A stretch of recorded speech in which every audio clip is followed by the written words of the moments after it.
right smack in the middle of our neighborhood. When we're not in school or sitting on the bench, we practically live at Goodfellow Stadium.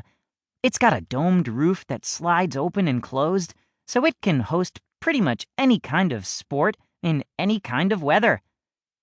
Goodfellow Stadium is really ancient, probably dating back to the early 1980s. My dad calls it a storied venue, which means it smells like moldy hot dogs, and it's practically a rule that you get all teary-eyed and kiss the bleacher seats when you walk through the gates. On our first day of school detour, my friends and I went to the stadium to visit a friend and to watch the Goodfellow Goons practice for the upcoming NFL season. The Goons are a doormat football team, which means they hardly ever win games.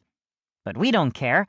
The players are so friendly, they often will give you their used mouthguards, smelly socks, and other valuable collector's items. Wow! Athletic tape with leg hairs attached! The Goons are the hometown team, so we support them even when they lose a bunch of games by 100-0. The morning practice was open to fans who wanted to watch the Goons bumble their way through football drills, but it cost $5 to get in. That's kind of a rip-off, although it's better than paying a way higher price to watch an actual game where the Goons get clobbered by 100-0. Joey, Carlos, and I didn't have to fork over $5, though. We entered Goodfellow Stadium in our usual manner. We helped the concession workers unload a truckload of supplies in exchange for free passes and a treat of our choice. When we were done hauling boxes, Joey selected his treat. A churro, which is a deep-fried pastry smothered in sugar. Carlos went for a family-size bag of salted peanuts. He likes to suck all the salt off and then eat the peanuts shell and all. I chose an Eskimo pie, which is my favorite stadium treat in the entire universe. Vanilla ice cream covered in chocolate. It's nature's near-perfect food. After getting our snacks, we went to track down our friend. Billionaire Bill, probably not his real name, is a bleacher bum. And I'm not even exaggerating. Quick time out about Bill.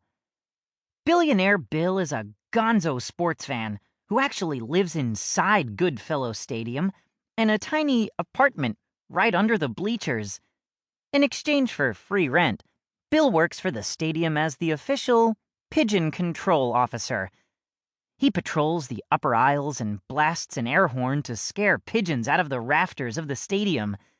It's a very important job, because if it weren't for Bill and his air horn, the spectators would need umbrellas, if you know what I mean.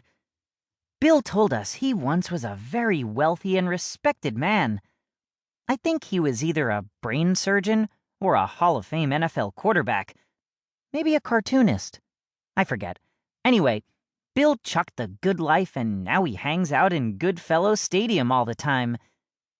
Bill likes to give Joey, Carlos, and me valuable advice about everything, although sometimes his wisdom seems a little backward. Here's one of those nuggets that I wonder about.